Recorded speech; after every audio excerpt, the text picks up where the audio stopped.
नमस्कार विद्यार्थी मित्रांनो, तुमचं सहर्ष स्वागत आहे ज्ञानगुर फाउंडेशनमध्ये।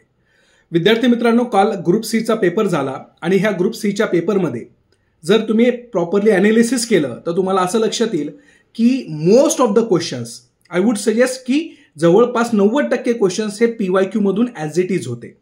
आता पीवायक्यू चा संदर्भ ज्यावेळेस तुम्ही घेता तर त्यावेळेस पीवायक्यू चा एनालिसिस होणं फार गरजेचं आहे, विशेषतः पॉलिटी सब्जेक्ट आणि इकॉनॉमिक सब्जेक्ट। ह्या दोन सब्जेक्टचं जर तुम्ही प्रॉपरली एनालिसिस केलं तर most of the questions are directly from the PYQ. मग आता प्रश्न पडतो की पीवायक्यूचा एवढं बारकाईने एनालिसिस करणं गरजेचं आहे का? तर एक लक्षात ठेवायचं, तुमची प्री असू द्या किंवा तुमची मेन्स असू द्या, तुमचं ज्याचं पीवायक्यू स्ट्रॉंग त्याच्या असलेल्या दोन्ही गोष्टी निघण्याचे 100% चान्सेस असतात। जर उद्या चालून कोणी म्हणत असेल किंवा क्लेम आता करताय, मला हसू येतं त्या गोष्टीचं, ते म्हणताय की 100% आमच्याच सोर्समधून आलेलं आहे, तर हे सगळा योगायोग आहे।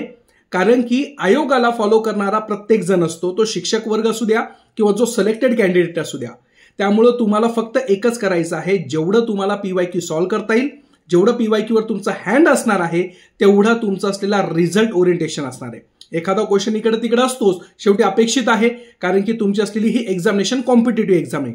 त्यामुळं ज्या विद्यार्थ्यांना येणारी जी काही तुमची राज्यसेवा असेल किंवा तुमची कंबाईन एक्झाम असेल 9 नोव्हेंबरची, जर ती क्रॅक करायची असेल तर पीवायक्यू एनालिसिस मस्ट आहे आणि त्याच्याशिवाय तुम्हाला पर्याय नाहीये, हे कालच्या पेपरवरून दिसलेलं आहे। मग लागूया तयारीला पीवायक्यू एनालिसिस करायला। Thank you so much.